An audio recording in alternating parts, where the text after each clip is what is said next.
परदेशी साखरेच्या व्यापाराबद्दल सध्या जो सार्वजनिक वाद चालू आहे त्याविषयी आम्ही बरीचशी माहिती गोळा केली, परंतु आम्ही जो प्राथमिक अहवाल तयार केला आहे त्याने काही आम्ही समाधानी झालेलो नाही। आम्हाला काही पुस्तके लागतील, ही त्याची यादी एवढी मागवून घे।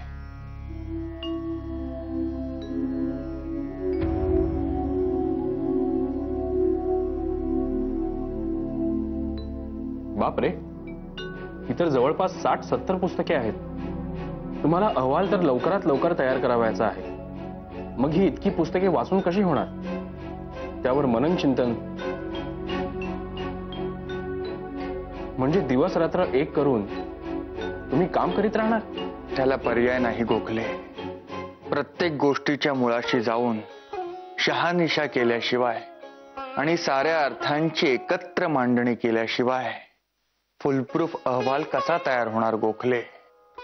मुद्दा मांडताना तो खणखणीतच मांडावयास हवा।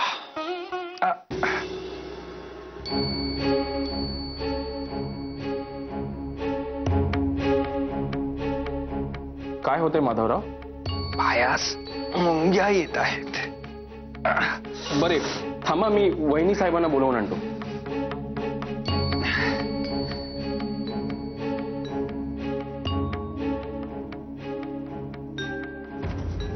अहो काय झाले? थांबा, मी मगासारखे पायांना तूप सोडून देते घसघसून, म्हणजे हातापायाच्या मुंग्या उतरतील बरे का? काय झाले रमाबाई? रमाबाई, माझ्या पोटातून असह्य कळा येत आहेत आणि हातपाय आखडत चाललेत। मला सरळही होता येत नाहीये। रमाबाई थांबा, मी आलोच। गोखले, आम्हाला हात दे।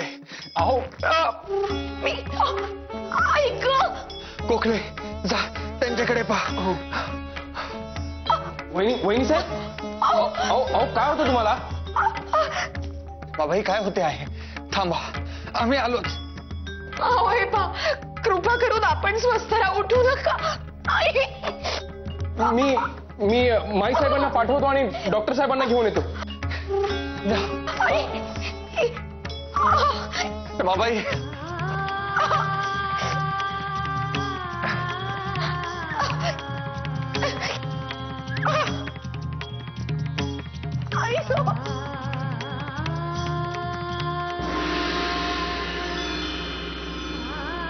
बाबा काय झाले असेल रमेश, त्या परमेश्वरालाच ठाऊक हो। अरे पण फार वेदना होत आहेत रे पोरीस। अगदी असह्य होईपर्यंत ती पोर तोंडातून शब्द देखील काढायची नाही, ठाऊक आहे मग। माधवाचे आजारपण सुरूच आहे, तेव्हा तिने तिचा त्रास अंगावर काढला असेल एवढे मात्र नक्की। हो ना, पाहू डॉक्टर भाटवडेकर काय म्हणतात ते। एक सांगू का, मला खूप काळजी वाटते आहे रे। ती कधी काही झाले नाही इतक्या वर्षात, अगदी खंबीरपणे उभी आहे माधवासोबत। ते करमाळ्याचे माधवाचे आजारपणाचे प्रकरण आठवतेय ना? एखादीने तर धीरच सोडला असता। लवकर बरे वाटू दे हो रमेश। माई, बाबा आला। अरे बाबा, कशा आहेत रमा वहिनी? डॉक्टरांनी इंजेक्शन दिले आहे, त्यामुळे सध्या थोडा रिलीफ मिळेल, परंतु रमा वहिनींचा जुना पोटाचा विकार 18-19 वर्षांनी पुन्हा जोराने उसळला आहे माई। अरे पण सध्या 2-3 दिवसाची औषधं दिलेली आहेत, त्याने बरे वाटले तर ठीक, परंतु माझ्या अनुभवी दृष्टीचा कयास आहे की ऑपरेशनच करावे लागेल। ऑपरेशन? अरे पण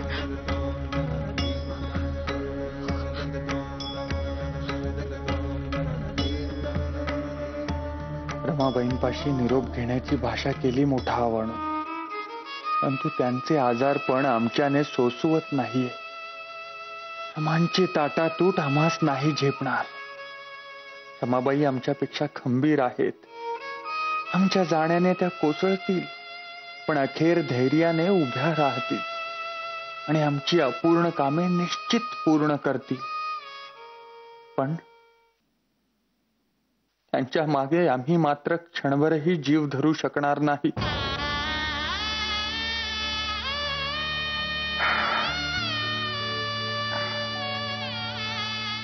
पांडू, हे पांडू. जी मालक. अरे तू इथेच आहेस? मग रमाबाईंपाशी कोण आहे? नर्सबाई आहे ती, आणि रमावहिनी साहेबांनी मला ताकीदच दिली आहे तुमच्या आसपासच राहायचं म्हणून.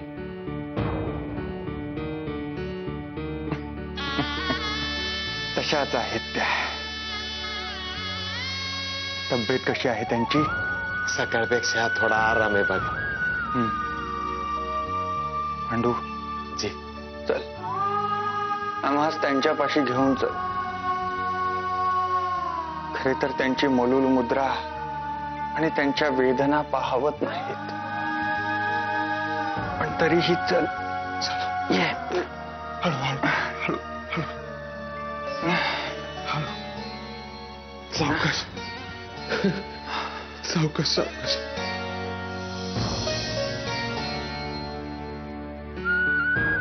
एकीकडे स्वतःच्या आजारपणाचे मात्र कमी जास्त चालूच होते. त्यातच माझ्या पोटाचा जुना विकार अचानक बळावला आणि अगदी विकोपासच गेला. माई, उद्या मी गेले तर स्वतःचे कसे व्हायचे? अगो बाई, हे काय असे वेड्यासारखे बोलणे? अगो काहीही वावयाचे नाही तूच. आणि हा पोटाचा विकार सोडला तर बाकी अगदी ठणठणीत आहेस तू रमे. ऑपरेशन मध्ये माझे काही बरे वाईट झाले तर स्वतःचे कसे होणार याची चिंता लागली आहे मला. बाई, तुम्ही सारी जणे आहात घरची, अगदी काळजीची अगत्याची माणसे आहात सारी. परंतु स्वतःचा स्वभाव आहे संकोची. रात्री काही झाले तर कुणास उठवायचे सुद्धा नाहीत. मी माझ्या मनानेच करते सारे. शिवाय औषध पाणी, जेवण खाण, अंग चेपून देणे, डोके चेपून देणे, हे काही दुसऱ्या कोणी केलेले ते खपत नाही. म्हणूनच काळजी वाटते माई. किती प्रेम करतेस गो माधवावर. खरे सांगू, तुमचे लग्न झाले ना तेव्हा आम्हा साऱ्याच असे वाटले होते, कसे सांभाळशील माधवाचा संसार. पण आता कित्येक वर्षे पाहते, सगळे काही अगदी जबाबदारीने करतेस हो माधवाचे. व्यवहाराच्या साऱ्या गोष्टी अगदी जबाबदारीने तूच करतेस. भाड्याची घरे घेणे, नोकऱ्या चाकरांची, विद्यार्थ्यांची, आश्रितांची, सगळ्यांची नीट सोय करणे, लोणावळ्याच्या घराची देखभाल करणे, सगळे काही करतेस. आपल्या पुण्याच्या घरावरही अगदी नीट लक्ष आहे हो तुझे. कुणाचे काही कमी पडू देत नाहीस तू. एखाद्या कर्त्या पुरुषाने करावी ती सारी कामे तू करतेस रमे. माधवास कोणतीही तोशीच पडू देत नाहीस. खरेच खरेच तुझे कौतुक करावे तेवढे थोडे आहे गो. आणि एवढे सगळे करून समाजात स्वतःचे स्वतंत्र असे स्थान निर्माण केले आहेत. पाहते आहे ना मी, केवळ माधवाची पत्नी म्हणून नाही, तर रमाबाई रानडे म्हणून मोठा मान आहे तुला. खूप मोठमोठी मंडळी आदराने सल्ला घ्यावयास येतात तुझ्याकडे, पाहिले आहे मी. शिक्षणामुळे पोरी उद्धट होतात, त्यांच्या डोळ्यातले पाणी नाहीसे होते. हा आमचा समज अगदी खोटा ठरवलास हो तू. शिकून एवढी मोठी झालीस तू, पण तरीही पूर्वीसारखी नम्रच आहे. खरं सांगू माई, मला मरणाची भीती नाही वाटत. या घराने मला वैभव आणि सुख अगदी भरभरून दिले आहे. संसारातील मुख्य सुखाचा भाग जी आपत्ती आहे ती नाही कामास, परंतु तरी सुद्धा परमेश्वराने ठेवलेल्या स्थितीत आम्ही दोघे सुखात आहोत आणि ती वाण भरून काढण्याचीही तजवीज केली आहे. आबा भाऊजींचा नानूस दत्तक घ्यायचे असे ठरविले आहे स्वतःनी. मला खरेच भीती नाही वाटत मरणाची. आमचे आशीर्वाद आहेत रमे. काही होणार नाही तुझ, काही होणार नाही.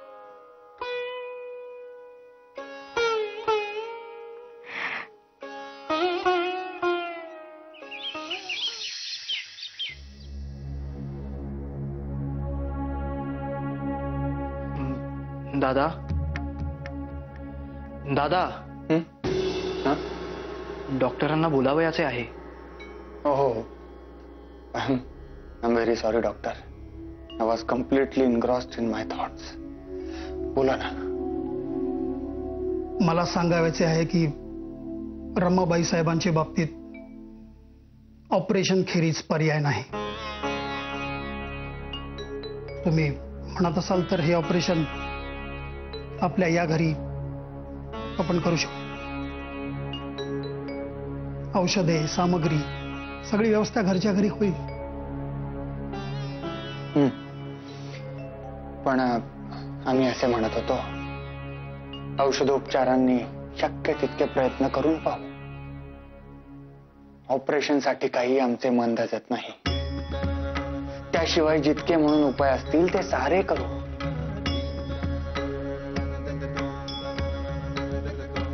अगदीच नाईलाज झाला तर मग पाहू.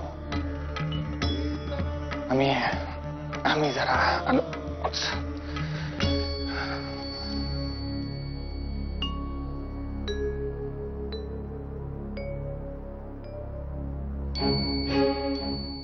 दादाने मोठेच दडपण घेतले आहे हो.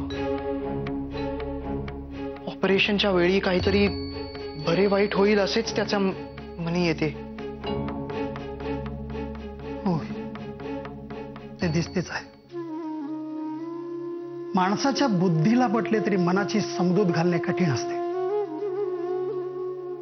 पण त्यांचे मन वळवावेच लागेल. आणि तुम्ही तर मेडिसिनचे विद्यार्थी आहात, तुम्ही जाणताच. होय होय, मी दादाशी बोलण्याचा प्रयत्न करेन, परंतु तोपर्यंत रमावहिनींसाठी काही सूचना? फार फार तर माडीवरच्या माडीवर हिंडा म्हणावे, पण जिन्याची चढ उतार अजिबात चालणार नाही. तसे निक्षून सांगा त्यांना. होय होय.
हो, असं किती वेळ बसून राहणार आहात इथेच?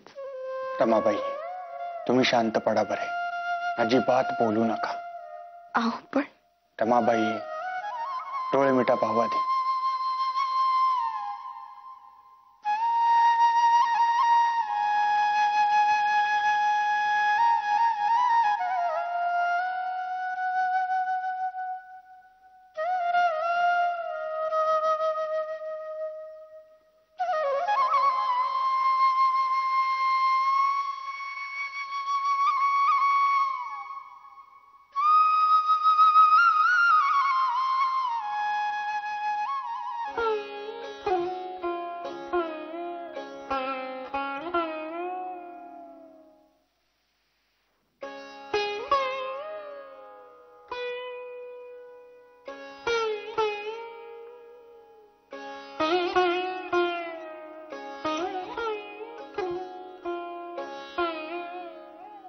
सध्या स्वतःना बरे नाही. ज्यावेळी माझ्या कामाची खरी गरज, त्याच वेळी हे माझ्या आजाराचे कुलंगडे कोठून आले बरे. स्वतःचे हे असे बसून राहणे माझ्याच मनाला पटत नाही.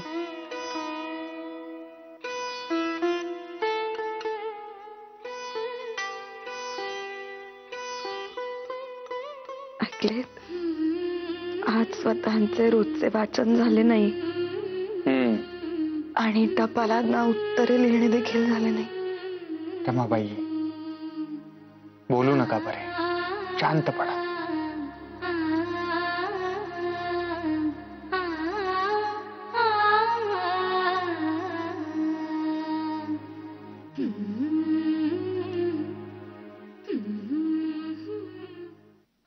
रमा काकू, मला बोलवलंय?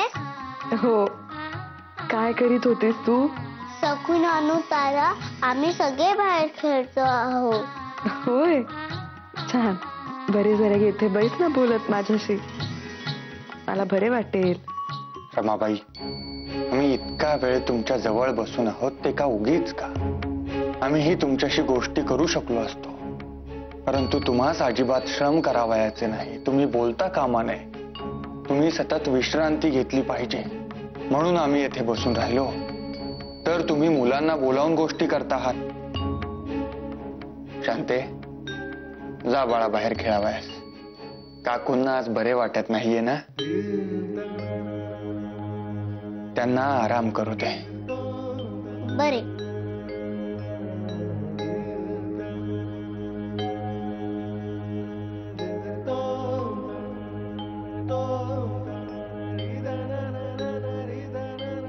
खरेच माझे काही झाले तर यांचे कसे व्हायचे?